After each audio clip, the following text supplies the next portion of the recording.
Mark and I had been together for 3 years, our relationship built on laughter, shared dreams, and an unspoken promise of loyalty. He was adventurous, always seeking the thrill of the outdoors, while I cherished quieter, more intimate moments. Our differences complemented each other, or so I told myself. As winter arrived, Mark planned a week-long snowboarding trip with his friends, something he'd been looking forward to for months. I tried to share in his excitement, but the truth was, I hated the cold and the danger of his hobbies. When he asked if I wanted to come, I declined. I didn't want to hold him back, I said. And it was true to a point. The day before he left, my phone buzzed with a text from Jake, one of my coworkers.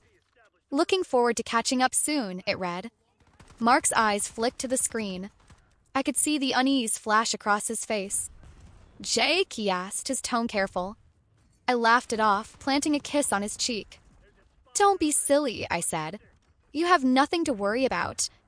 But even as I said it, a part of me knew I wasn't being entirely honest. The first day Mark was gone, I felt a strange mixture of freedom and loneliness. Our house felt quiet, almost too quiet. When Jake texted again that evening, "Want some company?" I hesitated for only a moment before replying, "Sure, why not?" Jake came over the next evening, bringing wine and his easy charm. We'd always had a friendly connection, but tonight felt different. The boundaries that had always existed between us seemed to blur. One glass of wine turned into 2, then 3. We laughed, sharing stories and jokes that felt both exhilarating and dangerous. When Jake leaned closer, brushing his hand against mine, I felt a jolt of something I couldn't quite name. I hesitated, guilt flashing through me. But Jake's eyes held a promise of something new, something thrilling. And I let the moment happen. By the end of the night, we had crossed a line that could never be uncrossed. The days that followed were a whirlwind of stolen moments and furtive texts. I knew what we were doing was wrong, but I couldn't seem to stop. Jake made me feel alive in a way I hadn't felt in years. I told myself it was harmless, that Mark didn't have to know, that it didn't mean I didn't love him. But deep down, I knew those were just excuses. Mark called every evening, his voice warm and familiar. I answered dutifully, keeping my tone light and steady. "Just tired," I'd say when he asked how I was. The guilt gnawed at me, but I pushed it aside, telling myself I'd sort everything out once he got home. The morning Mark came back early, I wasn't expecting him. Jake's car was parked in the driveway, and we were sitting in the living room, laughing over coffee. When Mark walked in, the room went cold. "Having fun?" he asked, his voice calm but icy. My heart sank. I opened my mouth to explain, to say something, anything that might make it better. But there was nothing I could say. Mark's expression didn't change. He simply nodded and walked out, leaving Jake and me sitting in stunned silence. I didn't hear from Mark for days after that.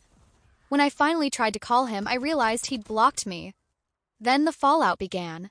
Photos and messages I'd sent to Jake surfaced, shared among our mutual friends and even my family. I was bombarded with calls and texts, most of them angry or disappointed. Jake's workplace received an anonymous tip about our affair, and he was fired within the week. His girlfriend, whom I hadn't even known about, found out as well, and their relationship imploded. As for me, Mark had moved out, leaving behind a note that read, "I trusted you. I loved you. But you chose to destroy that. Goodbye."